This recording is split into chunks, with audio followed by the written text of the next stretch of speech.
Match হারের পরে রিশাদকে উল্লেখ করে সুন্দরী সঞ্চালিকা প্রশ্ন ছুড়লেন শাহিন শাহ আফ্রিদির কাছে। সে প্রশ্নের জবাবে একই বললেন লাহোর কালান্দাসের অধিনায়ক শাহিন শাহ আফ্রিদি। দর্শক, এদিন বোলিংয়ে দুর্দান্ত করলেও ব্যাটিংয়ে দারুণ সুযোগ পেয়েও বিশাল সুযোগটাই যেন হাতছাড়া করলেন রিশাদ হোসেন।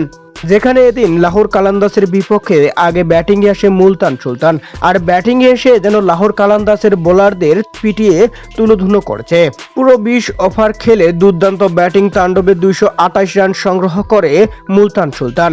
আর জবাবে ব্যাটিং করতে নেমে লাহোর কালান্দাস যেন শুরু থেকেই উইকেট হারাতেই থাকে।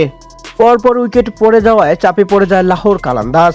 এদিকে রিশাদকে তাই তো আগে নামিয়ে দেয় অধিনায়ক শাহিন শাহ আফ্রিদি। 6 নম্বরের ব্যাটিংয়ে এসে নিজের নামের প্রতি সুবিচার করতে পারলেন না এদিন রিশাদ হোসেন। 4 বল খেলে মাত্র 2 রান করে ফিরতে হলো প্যাভিলিয়নে। ছক্কা মারতে গিয়ে বোল্ড আউট হয়ে যান তিনি। বিশাল সুযোগ যেন হাতছাড়া করল রিশাদ হোসেন। তবে অবশ্য এদিন 4 ওভার বল করে 45 রান দিয়ে দুইটি উইকেট তুলে নিয়েছেন। যদিও ব্যাটিংয়ে খারাপ করলেন, বোলিংয়ে কিন্তু তিনি ভালোই পারফরমেন্স দেখিয়েছেন।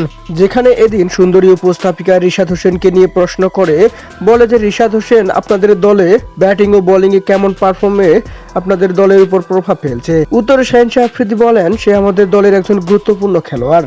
অবশ্যই সে আমাদের দলে ভালো একটি প্রভাব সৃষ্টি করেছে।